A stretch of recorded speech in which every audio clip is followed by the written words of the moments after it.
kalau misalnya konstruksi di dalam bab 1 belum jelas, konstruksi di dalam bab 1 belum jelas menggambarkan suatu masalah yang ingin diangkat di dalam skripsi, maka dapat dipastikan bahwa skripsi teman-teman ini akan kurang terfokus atau bahkan tidak terarah. Nah, oleh karena itu ada beberapa hal yang bisa dilakukan untuk meminimalisir revisian dari dosen pembimbing.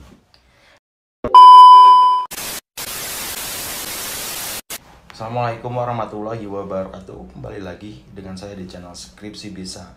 Bagi yang belum subscribe channel ini, silahkan di subscribe terlebih dahulu agar kalian bisa mendapatkan video-video terupdate dari channel ini yang akan bermanfaat sekali bagi kalian.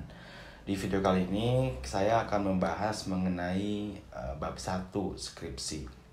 Jadi intinya di dalam video ini saya akan menjelaskan tips dan semacam trik lah ya, bagaimana di dalam skripsi kalian khususnya dalam bab 1 ini bisa benar. Kalau misalnya diajukan pun untuk judul ataupun proposal penelitian teman-teman diseminarkan, ya ini tidak akan terlalu jauh dari harapan dosen. Nah, di dalam bab 1 ini dapat dibilang sebagai pondasi ya. Pondasi yang ada di dalam sebuah skripsi yang nantinya akan menentukan sebuah konsistensi di skripsi itu sendiri.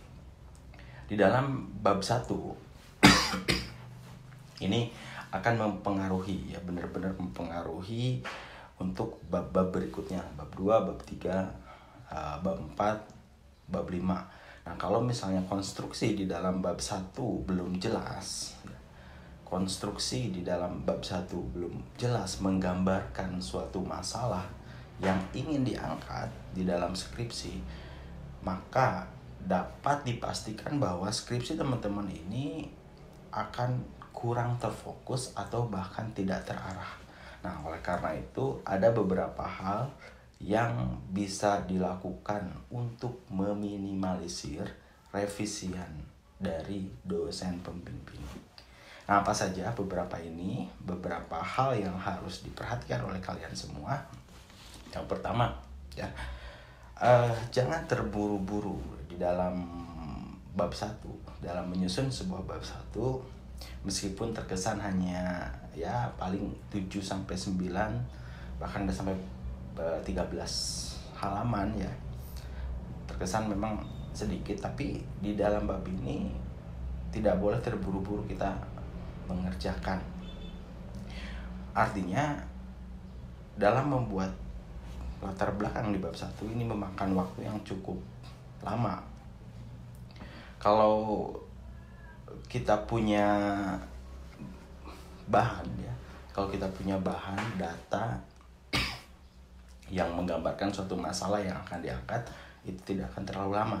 Jadi prosesnya saat menyusun bab 1, khususnya di dalam bagian latar belakang, ini teman-teman harus mengumpulkan referensi yang cukup, entah itu data ataupun misalnya kita browsing, kita googling, baca jurnal, lihat referensi penelitian sebelumnya, atau bahkan kita observasi, melakukan prasurvei.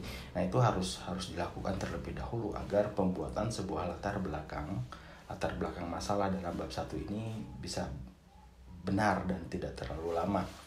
Kalau misalnya kita tidak melakukan itu terlebih dahulu, kita langsung menyusun narasi di dalam bab 1, saya rasa itu tidak akan terfokus dan tidak akan terarah. Maka dari itu dalam penyusunan jangan terlalu terburu-buru, namun harus punya target. Ya, harus punya target kapan bab 1 ini diselesaikan, dengan terlebih dahulu mengumpulkan data-data yang memang akan mendukung dari penulisan skripsi kita di bab 1. Setelah kita kumpulkan data, kepakai atau tidak itu gimana nanti ya, kita nanti kan saat menyusun bab 1 kita sortir.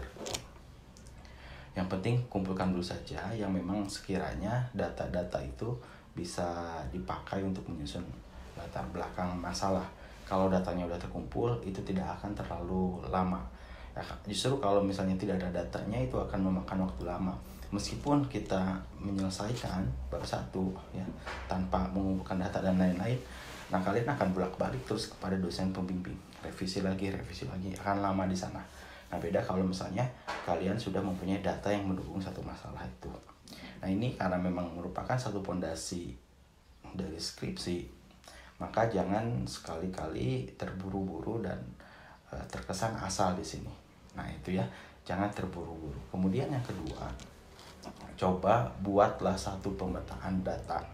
Dari data-data yang sudah terkumpul itu kita harus petakan agar kita mampu membaca benang merah antara masalah-masalah tersebut untuk menyusun bab 1, untuk menyusun di latar belakang ya. Memang setiap orang mempunyai seni masing-masing dalam menyusun skripsinya, tapi ini yang saya rasakan dan yang saya selalu lakukan dalam membuat satu latar belakang masalah penelitian. Saya membuat satu pemetaan berupa matriks ya, membuat matriks. Misalnya dari jurnal kita buatkan matriks dan mulai metode penelitiannya apa, hasilnya bagaimana, saya buatkan petakan matriks dan data-data lainnya pun sama saya petakan. Di sana akan tergambar langsung ya bagaimana saya harus menyusun sebuah latar belakang masalah berangkat dari data-data yang mendukung permasalahan yang akan diangkat. Nah ini tips dari saya ya. Nah mungkin kalau teman-teman mempunyai kebiasaan yang beda dalam menyusun sebuah latar belakang masalah, ya gak masalah. Yang penting ini adalah satu informasi yang memang perlu kalian ketahui juga, bahwa dengan memetakan data yang sudah kita kumpulkan ini mempermudah penyusunan latar belakang masalah. Karena setelah kita kumpulkan itu kan seperti puzzle yang harus kita susun. Nah ketika itu sudah mulai dipetakan dan tergambar, itu akan mudah tersusun. Nah itu ya, coba buat sebuah pemetaan data.